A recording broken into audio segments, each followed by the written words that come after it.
De acuerdo con el punto de vista científico, los primeros ancestros de los humanos aparecieron hace aproximadamente 2.500.000 años, mientras que los primeros microorganismos lo hicieron hace más de 3.500 millones de años. Los científicos han intentado recrear la historia de la Tierra durante no solo cientos de años, pero cada nuevo descubrimiento revela cuán lejos están de alcanzar su objetivo. En este video, les contaré sobre los hallazgos arqueológicos más impresionantes que pueden cambiar completamente su percepción de la vida en nuestro planeta. Disfruten viendo. Los científicos han estado tratando de encontrar una respuesta a la pregunta ¿cuándo aparecieron los primeros colonos en el territorio de América? Con este propósito, se han llevado a cabo un gran número de excavaciones. Durante mucho tiempo se creyó que los primeros humanos llegaron a estas tierras hace 13.500 años, pero con cada nuevo hallazgo, esta cifra cambió. Durante recientes excavaciones en una cueva en Zacatecas, México, los arqueólogos descubrieron un gran número de primitivas herramientas de trabajo. La edad de estos artefactos era de aproximadamente 30.000 años. Imaginen lo sorprendidos que estaban los científicos. Desafortunadamente, no se encontraron restos humanos en este lugar, pero la cantidad de herramientas indicaba que las personas habían vivido en esta cueva durante mucho tiempo. Posiblemente, esta cueva fue un lugar de estancia prolongada. El Dr. Johann Adam Beringer fue profesor de la Facultad de Medicina de la Universidad de Würzburg en Alemania. A principios del siglo XVIII, se interesó en la paleontología y comenzó a coleccionar varios fósiles. Los muchachos locales le traían hallazgos inusuales, por los cuales el doctor pagaba dinero. Un día, los niños le trajeron 3 piedras con imágenes del sol y gusanos. Beringer valoró este hallazgo y los chicos empezaron a entregarle diariamente decenas de tales piedras. Finalmente, en medio año, la colección de Beringer acumuló alrededor de 2.000 de estos artefactos con las imágenes más variadas. Según el profesor, las piedras eran testimonio de la manifestación del poder de Dios. Incluso escribió un libro con teorías sobre el origen de estos artefactos. En él, también refutó la idea de una falsificación, porque ¿quién querría gastar tanto esfuerzo en crearlas? Y sobre todo, ¿para qué? Desafortunadamente, un día el profesor notó marcas de herramientas en una de las piedras. Entonces tuvo que admitir que había sido víctima de una falsificación. Humillado, Beringer decidió demandar a quienes consideraba sus ofensores. Eran el profesor de álgebra y geografía Jacob Roderick y el bibliotecario Georg von Eckhardt.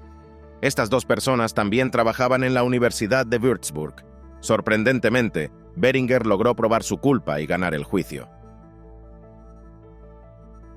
En el noreste del estado de Illinois, en Mason Creek, se encontró una fosilización de una espiga de cola, con una antigüedad de más de 310 millones de años.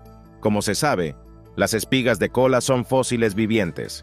Aparecieron por primera vez en la Tierra en el período ordovícico de la era paleozoica, es decir, hace aproximadamente 485 millones de años, y continúan existiendo hasta el día de hoy.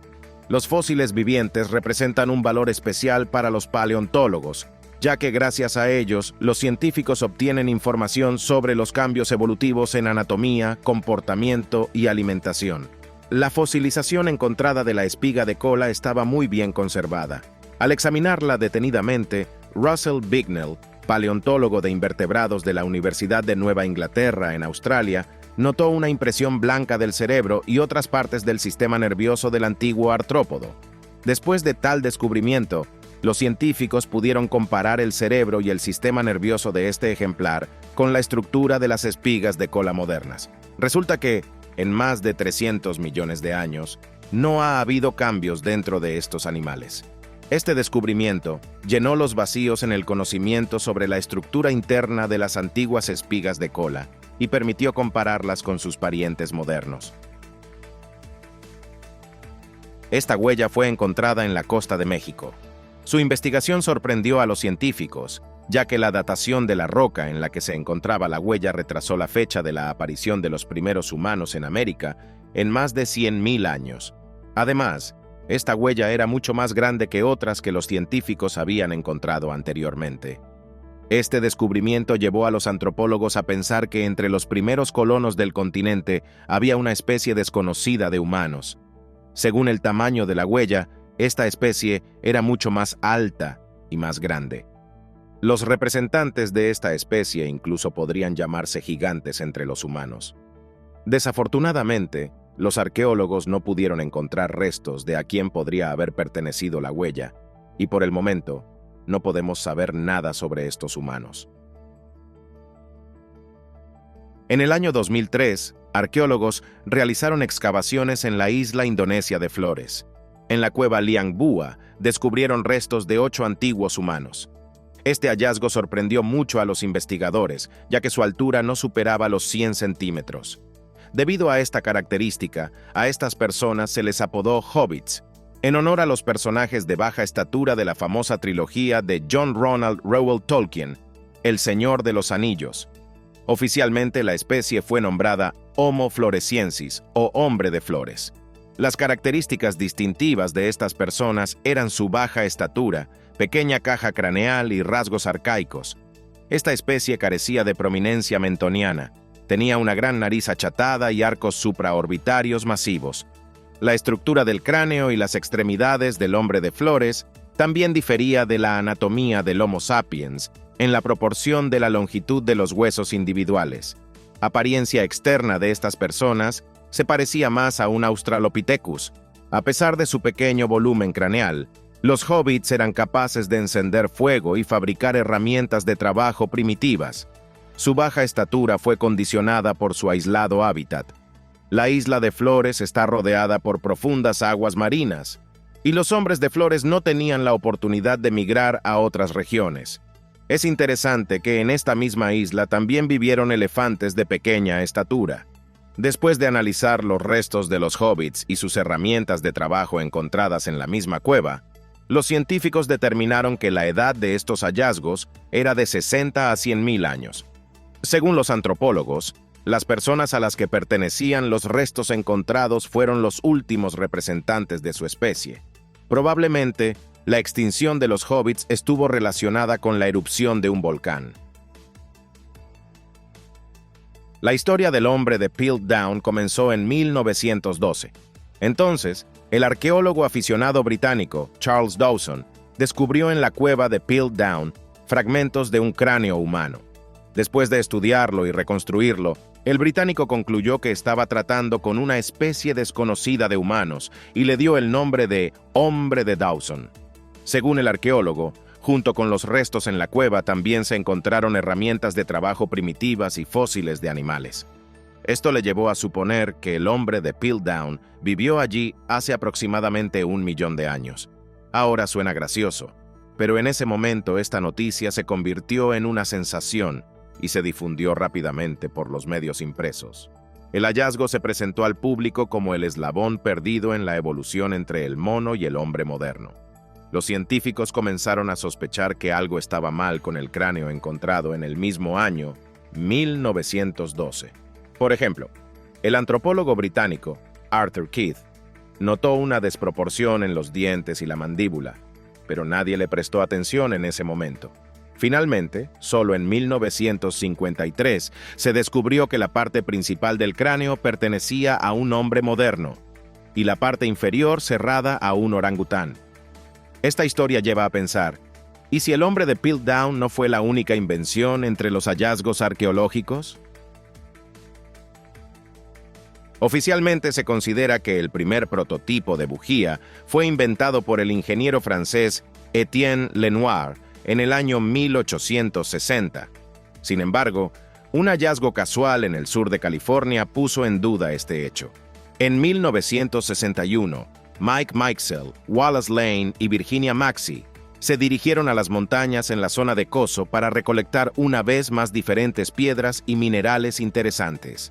Estas 3 personas tenían un pequeño negocio vendiendo joyas que fabricaban con piedras semipreciosas encontradas dentro de geodas, minerales con cavidades. Fue entonces cuando encontraron un extraño objeto similar a una geoda. Al examinarlo más de cerca, se dieron cuenta de que era una formación geológica diferente. Al regresar a casa, los jóvenes decidieron cortar la piedra desconocida para ver qué había dentro. En su interior había un objeto redondo blanco, hecho de un material similar a la cerámica. En el centro había un vástago metálico de 2 milímetros que reaccionaba al imán. Los buscadores también notaron varias características de este objeto. Estaba cubierto por fuera con conchas nacaradas. Dentro también había otros 2 objetos similares a un clavo y una arandela, y la superficie exterior tenía forma hexagonal. Virginia Maxey llevó el hallazgo a un geólogo conocido, quien declaró que se necesitarían al menos 500.000 años para formar un crecimiento tan grueso. Más tarde, el objeto llegó a manos del creacionista Ron Caillet, quien lo estudió con rayos X. Estas imágenes interesaron a muchos científicos e investigadores, quienes comenzaron a proponer sus teorías sobre el propósito del mecanismo. La más interesante fue la hipótesis del editor de la revista Info, Paul Willis. Él notó que todos los elementos del hallazgo correspondían a la estructura de una bujía, la forma hexagonal del cuerpo, un aislante de porcelana o cerámica y una delgada parte metálica en el medio. Sin embargo, esta versión aún necesita pruebas adicionales. En las afueras de la ciudad italiana de Altamura, en octubre de 1993, espeleólogos descubrieron un hallazgo único: restos humanos completamente cubiertos por un crecimiento de estalagmitas. Este descubrimiento interesó inmediatamente a los antropólogos y resultó ser por una buena razón. Inicialmente, la edad de las estalagmitas tenía un amplio rango, de 100 a 400.000 años, y solo en 2015 finalmente se logró determinar una cifra más precisa. Según los resultados de la investigación, basada en la datación de uranio-torio, las estalagmitas se formaron en estos huesos hace aproximadamente 150.000 años. Pero entonces, ¿a quién podrían pertenecer estos restos? Incluso durante el descubrimiento de este hallazgo, los antropólogos que descendieron a la cueva supusieron que esta persona era un neandertal. Pero no fue posible verificar esta teoría, ya que el esqueleto estaba atrapado en una trampa de calcita. Afortunadamente, los científicos modernos han desarrollado tecnologías que no solo permitieron determinar la edad de los minerales que cubren los restos, sino también averiguar a qué especie de humanos prehistóricos pertenecían.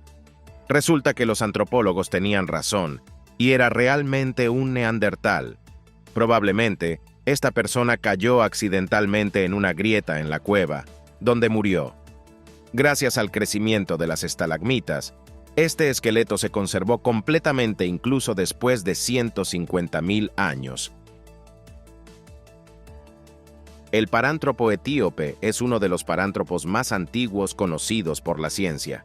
El primer cráneo relativamente completo de un parántropo etíope fue encontrado en 1985 cerca del lago Turkana en Kenia. Los restos se encontraban bajo una capa de roca volcánica, cuya antigüedad era de no menos de 2.500.000 años.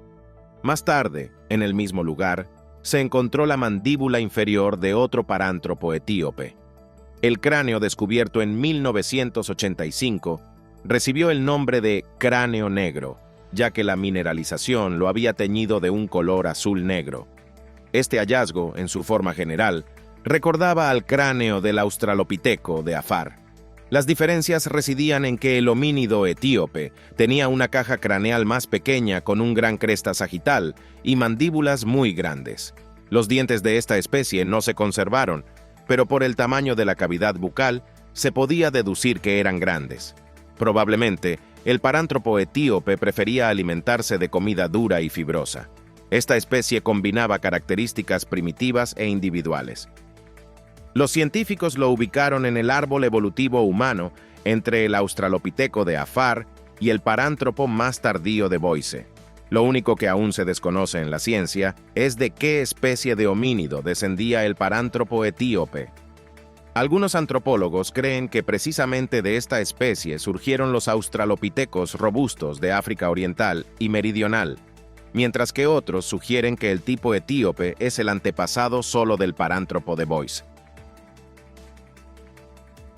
Probablemente uno de los habitantes más misteriosos de los antiguos trópicos sean los longisquamas. Se supo por primera vez de estos reptiles inusuales en la década de 1960, cuando se encontró un fósil de uno de estos especímenes en el territorio de Kirguistán. Los longisquamas eran antiguas lagartijas pequeñas con una longitud corporal de no más de 10 centímetros. Vivían en los bosques kirguises durante el período Triásico. En ese momento, en lugar de estepas, había densas junglas en ese territorio. Externamente, los longisquamas eran muy similares a las lagartijas modernas, pero su principal distinción eran 7 placas dorsales con forma de palo de hockey. Su longitud variaba de 10 a 30 centímetros. Los científicos han intentado durante mucho tiempo comprender para qué necesitaban los reptiles estas placas, pero no han podido. Hasta el día de hoy, existen 3 hipótesis al respecto. Según la primera, las placas eran solo de los machos, quienes las usaban para atraer a las hembras. Según la segunda, las placas ayudaban a las lagartijas a calentarse en la fresca mañana y a resguardarse del sol en el cálido día. La tercera hipótesis parece más plausible.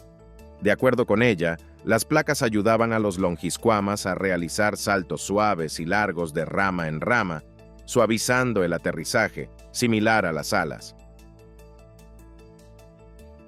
En la isla Seymour, en la Antártida, científicos chilenos descubrieron un gigantesco huevo de la época de los dinosaurios. El huevo era bastante blando y se parecía a un balón de fútbol desinflado. Sus dimensiones eran de 29 por 20 centímetros, siendo superado en tamaño solo por el huevo de la extinta ave de Madagascar, Aepyornis. Los científicos determinaron que la antigüedad del hallazgo era de 68 millones de años. A quién pertenecía sigue siendo desconocido, pero los paleontólogos se inclinan a creer que era un huevo de mosasaurio, un reptil marino extinto. Varios factores indicaban esto. En la Antártida nunca existieron animales lo suficientemente grandes como para poner un huevo de tamaño gigante, excepto los mosasaurios. A varias decenas de metros del hallazgo, los arqueólogos encontraron fragmentos del esqueleto de un mosasaurio, pero no había pruebas de que el individuo estuviera relacionado con el huevo. Además, los expertos concluyeron que el huevo fue puesto por un animal que alcanzaba al menos 7 metros de longitud. Los mosasaurios tenían precisamente esas dimensiones. Los paleontólogos que estudiaron el hallazgo creen que la cría salió del huevo tan pronto como fue puesto por la madre. Esto significa que estaba completamente madura y lista para la vida independiente. Si el huevo realmente pertenecía a un mosasaurio, este hallazgo ayudó a los científicos a aprender más sobre las características de la vida de estos reptiles marinos. El nombre de una de las especies de dinosaurios, los oviraptores, se traduce del latín como ladrón de huevos. Recibieron este nombre inusual después de que los primeros restos de esta especie de dinosaurios fueron encontrados en Mongolia en el año 1923. El esqueleto del oviraptor se encontraba en un nido junto a huevos. Durante mucho tiempo se creyó que el oviraptor atacó el nido de un protoceratops, donde fue asesinado por la madre protegiendo los huevos. Sin embargo, más tarde los científicos se dieron cuenta de que se habían equivocado en esta suposición. Gracias a las tecnologías modernas, los paleontólogos pudieron investigar detalladamente el huevo encontrado. Tenía una edad de aproximadamente 80 millones de años, y el embrión dentro pertenecía a la especie de los oviraptores. Esto permitió a los científicos concluir que el individuo cuyos restos fueron encontrados en Mongolia no atacó a nadie, simplemente estaba protegiendo su nido. Hoy en día, los científicos saben que los oviraptores cuidaban muy bien de sus nidos y descendientes, y por supuesto, no robaban los huevos de otros dinosaurios. En noviembre de 1998, los arqueólogos portugueses João Mauricio y Pedro Souto estaban investigando la cueva Lagar Velho en el Valle de Lapedo. En lo profundo de la cueva, descubrieron fragmentos de huesos humanos sobresaliendo de las rocas. Durante las excavaciones, se descubrió que en ese lugar había sido enterrado un niño. El esqueleto yacía en una fosa poco profunda. Debajo de él había fragmentos de ramas carbonizadas y piel de animal teñida con ocre. Junto a los pies, los arqueólogos encontraron el cráneo de un conejo y huesos pélvicos de ciervos. Después del análisis de radiocarbono del hallazgo, los expertos determinaron que el niño era un varón. Murió hace aproximadamente 24.500 años, a la edad de 4 años y medio. Pero lo más interesante que se descubrió sobre el niño es que era un mestizo de neandertal y humano moderno. En general, tenía una anatomía típica de los humanos modernos, pero las proporciones de las extremidades inferiores del niño eran características de los neandertales. Este descubrimiento generó muchos debates. Los críticos afirmaron que la mezcla de las dos especies no podría haber ocurrido, ya que para el período en que el niño fue enterrado, los neandertales ya habían desaparecido hace tiempo. A finales del siglo XX, no había pruebas directas de que los neandertales y los sapiens interactuaran activamente entre sí. Pero hoy en día, gracias a muchos nuevos hallazgos, los científicos ya no se sorprenden por la mezcla de sangre de estos dos tipos de humanos. El hombre de Cheddar es el esqueleto humano más antiguo y completo encontrado en Inglaterra. Su antigüedad es de aproximadamente 10.500 años. Los restos de este hombre fueron encontrados en 1903 en la cueva de Cheddar, en el condado de Somerset. Más de un siglo después del descubrimiento de este valioso hallazgo arqueológico, los científicos anunciaron al mundo que habían encontrado un pariente directo del hombre de Cheddar por la línea materna. Resultó ser un profesor de historia llamado Adrian Targett. Este estudio fue realizado por el profesor de genética de la Universidad de Oxford, Brian Sykes. Según su opinión, el hombre de Cheddar fue el ancestro de todos los británicos actuales. Sorprendentemente, esta especie no se parecía en nada a los europeos. Tenía piel oscura y nariz ancha, pero al mismo tiempo ojos azules. Esta especie de humanos se cruzó con otros tipos a lo largo de toda la evolución, por lo que sus genes están presentes en algunos británicos en cantidades mínimas. Pero en Adrian Targett, este indicador era el más alto, lo que señalaba su parentesco directo con este humano primitivo. Coinciden en que incluso en apariencia, estos dos humanos se parecen un poco entre sí. Los helicopriones vivieron en nuestro planeta durante el período pérmico, aproximadamente entre 299 y 252 millones de años atrás. Este ser pertenecía a la clase de los peces cartilaginosos, al igual que los tiburones modernos. Desafortunadamente, los científicos aún no tienen una idea precisa de cómo se veían estos peces. El primer fósil de Helicoprion, o más exactamente, el fósil de su espiral dental, fue encontrado en Rusia, en la región de Perm, en 1897. Como los arqueólogos no pudieron encontrar otros fragmentos del esqueleto, hubo un debate sobre dónde se ubicaba esta extraña espiral. Originalmente, se pensaba que estaba ubicada en la nariz del pez. En los años 30, se encontraron y describieron fragmentos de la mandíbula del pez relacionado, el Edestus, y entonces surgió la hipótesis de que la espiral era la mandíbula inferior. Se creía que la mandíbula adquirió tal forma inusual debido al crecimiento infinito de los dientes. A medida que crecían, los dientes antiguos más grandes eran empujados hacia adelante y se desprendían. La espiral estaba ubicada en la cavidad sinfisaria y solo los grandes dientes antiguos eran visibles desde el exterior. En 2008, el paleontólogo estadounidense Roger Prudy sugirió que en realidad la espiral estaba ubicada en la garganta del Helicoprion. Según él, la falta de signos de desgaste en los dientes indicaba esto. Lamentablemente, solo se podrá resolver el misterio de la espiral de Helicoprion después de que se descubra un fósil con fragmentos del cráneo de este pez. Durante excavaciones en la isla de Spitsbergen, científicos noruegos y suecos hicieron un sensacional hallazgo: los fósiles más antiguos de ictiosaurio jamás encontrados. Anteriormente se creía que estos lagartos salieron al mar por primera vez hace 252 millones de años, después de la gran extinción pérmica, pero el último hallazgo refutó este hecho. Las vértebras de ictiosaurio se encontraron en rocas montañosas. Su datación mostró que estas formaciones geológicas estaban bajo el agua 2 millones de años antes de la extinción. Esto significa que los ictiosaurios ya eran acuáticos en ese momento.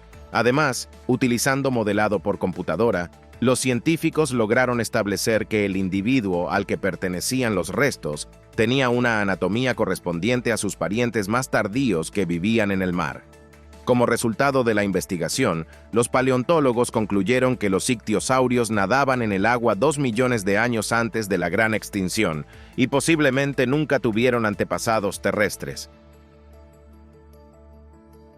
Desde 1991, en las afueras de la ciudad de Dmanisi, en Georgia, los arqueólogos han podido descubrir 5 cráneos pertenecientes a humanos prehistóricos. El último cráneo fue descubierto en 2015 y descrito recientemente. Antes del descubrimiento de este hallazgo, se creía que el primer representante de Homo era el Homo habilis, que luego evolucionó al Homo erectus o humano erguido. Sin embargo, a lo largo de numerosas excavaciones, los científicos concluyeron que existieron otros tipos de humanos primitivos entre estas etapas evolutivas. Por ejemplo, el último cráneo encontrado en Dmanisi era único. El volumen de su cerebro era significativamente menor que el de otros 4 individuos homínidos cuyos cráneos fueron encontrados en la misma área. Sin embargo, su altura y peso eran cercanos a los parámetros del humano moderno. La antigüedad de los restos de esta especie era de 1.800.000 años. Este hallazgo cambió las perspectivas de los antropólogos sobre la evolución humana. En primer lugar, retrasó las fechas conocidas de la aparición de nuestros primeros ancestros en 800.000 años, y en segundo lugar, se convirtió en otra prueba de que el esquema aceptado de la evolución era incorrecto y que los tipos de humanos primitivos eran mucho más diversos. Las pizarras de Burgess, en Canadá, son un rico yacimiento de fósiles del período cámbrico. En 1977, se descubrieron allí fósiles de una extraña criatura llamada Ayucigenia, que en latín significa criatura de las alucinaciones. En el mismo año, los científicos pudieron describir su hallazgo. Según ellos, Ayucigenia era una criatura invertebrada y parecida a un gusano, con 2 filas de patas estilizadas y espinas dorsales. Durante mucho tiempo los científicos no pudieron entender dónde estaba la cabeza de este animal y dónde la cola. Más tarde, se encontraron huellas de Ayucigenia también en China. Eran más detalladas y gracias a ellas, finalmente se pudo distinguir la cabeza de esta criatura. Resulta que tenían ojos y una boca en la cabeza y justo debajo, varios tentáculos blandos, con los cuales el animal podía excavar en el suelo. Hay que admitir que esta criatura se veía muy extraña, y al mirarla, uno entiende por qué los científicos la llamaron así. En 1868, el biólogo alemán Ernst Haeckel propuso llamar al eslabón intermedio entre el mono y el humano Pithecanthropus. Creía que los homínidos de esta especie ya eran bípedos y tenían un cerebro más desarrollado, pero aún no dominaban el lenguaje. El anatomista neerlandés Eugène Dubois se interesó en la hipótesis de Haeckel y decidió encontrar restos de esta especie prehistórica. Durante 3 años, intentó realizar excavaciones en las Indias Orientales neerlandesas y en la isla de Sumatra, pero todas fueron infructuosas. Entonces, en 1890, Dubois se fue a la isla de Java.